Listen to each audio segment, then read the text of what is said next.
Let's talk to Jamil Jaffer, who's founder of the National Security Institute at George Mason University. He's also a former assistant counsel on defence to George Bush and worked on that Iran nuclear agreement. Good evening to you, Jamil. Good evening, Carole. We're waiting to hear from the US president. What do you make of his claims that Iran is asking for a ceasefire, which, of course, Iran has rejected? Well, of course, the president has been saying for a while that Iran is in negotiations with the United States. The Iranians have denied that. We've submitted through the Pakistanis a 15-point proposal. They've submitted a 5-point proposal. So there's, at some level, there's a conversation ongoing. It may be through proxies. It may be, sort of two very different proposals, but there's at least a conversation going about what an end of this might look like. I think the Iranians, though, are predicting that President Trump is tiring of this conflict. We've heard him say now multiple times it may be a few weeks, it may be 4 weeks at the outset. Now he's saying 2 to 3 weeks. They do sense that he's tiring. And so if that's true, there's little reason to negotiate if they might just get a termination of the conflict without the need to negotiate. Yeah, I mean, for Iran, now that it has seen so much destruction of its weapons, its nuclear program and so on, if it can now survive and still have enough left to wreak havoc on the Strait of Hormuz, I mean, that could actually still leave Iran, despite the extent of the damage to its forces, in a pretty powerful position. No, that's exactly right, Carole. Let's be clear. The United States military has been, and the Israeli military working together has been very successful in this effort in the sense that we've destroyed a significant chunk of Iran's navy. We've taken out some of their key capabilities in terms of missile launch and the like.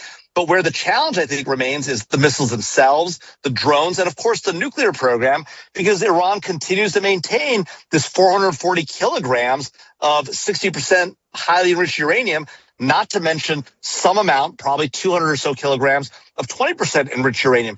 That's very close. The 60% in particular is very close to weapons grade because even though you've got to get to 90%, it only takes about 5-6% more work to get to that point. So it's an interesting way about how these nuclear enrichment works. Now, they have to have a valid weapons design as well, a delivery capability. But these are all things that the U.S. is very concerned about. And remember, at the beginning of this conflict, Carole, the president talked about regime change. He talked about nuclear weapons. Those things are still not quite dealt with. We haven't seen a change of regime, but maybe not one you're looking for. The son of the former supreme leader is now in charge. And when you come to that nuclear program, of course, at the time that you were advising George Bush, there was that agreement. It was President Trump who pulled out of the nuclear agreement. It did allow for some enrichment, but it did mean that there was some kind of oversight.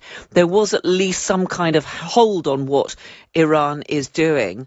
Now, I mean, its hopes of further enrichment may have been destroyed, but I mean, that talk of potentially some kind of raid to seize the uranium does not seem that likely to take place. Well, Carole, this is exactly the challenge. Under President Obama, there was this negotiated agreement, the Joint Comprehensive Plan of Action.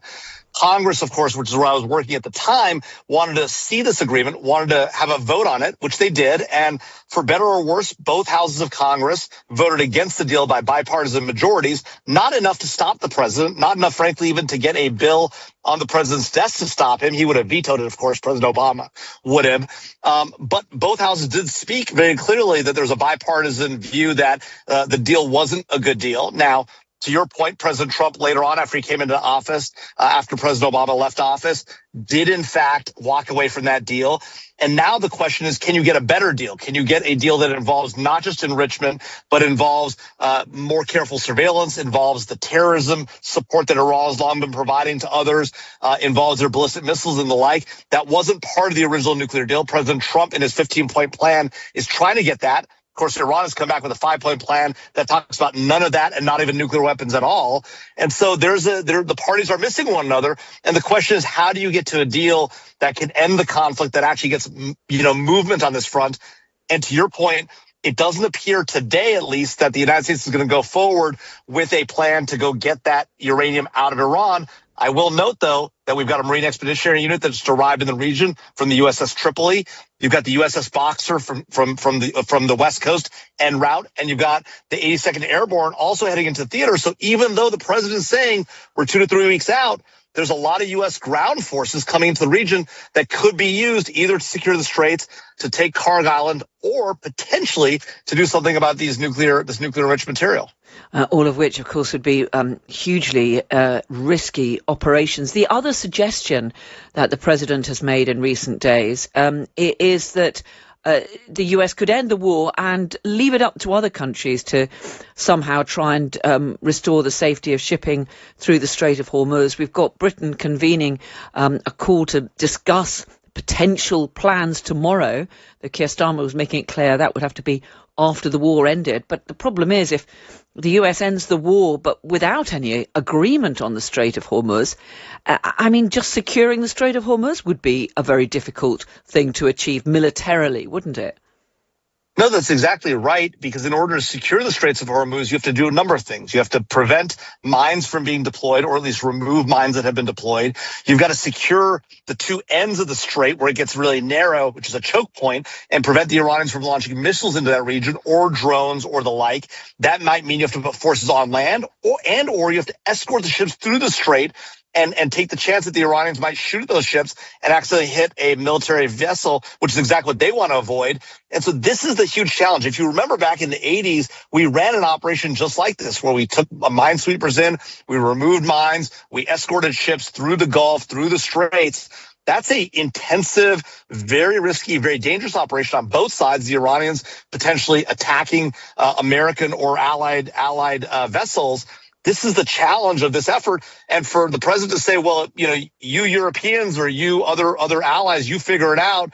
The problem is here. Now it's your problem to deal with because we don't get our oil from the straits. I think that ignores a couple of important things. Number one, 20% of the world's oil transits through that strait. That means regardless of whether the U.S. does it or somebody else does it, it's relevant to the world price of oil, including the United States. And then second, there is, for the Europeans, a sense of, well, you broke it, you should fix it, right? The United States, you started this conflict with Iran. Of course, that's not really true because Iran's been killing Americans and trying to get a nuclear program for years. So in a lot of ways, they really started it. But I think the European perspective is this part of the conflict, United States, you and Israel began it. You have responsibility to fix it. The president's made clear he's not interested in doing that. So now this tension comes. Should NATO come in? Should the U.S. be part of that effort? If so, what does that look like? And these threats about, leaving NATO and reconsidering the NATO alliance go to that question, because the president says, look, you're not willing to come alongside me in this effort. Maybe I won't be there for you in Europe. Those are very dangerous words to say when NATO's been such an important part of the transatlantic relationship for the better part of 5, 6, 7 decades. Jamil Jaffer, founder of the National Security Institute at George Mason University, a former defence advisor at the White House. Great to speak to you. Thank you very much indeed. Thanks, Carole. You're listening to Carole Walker on Times Radio.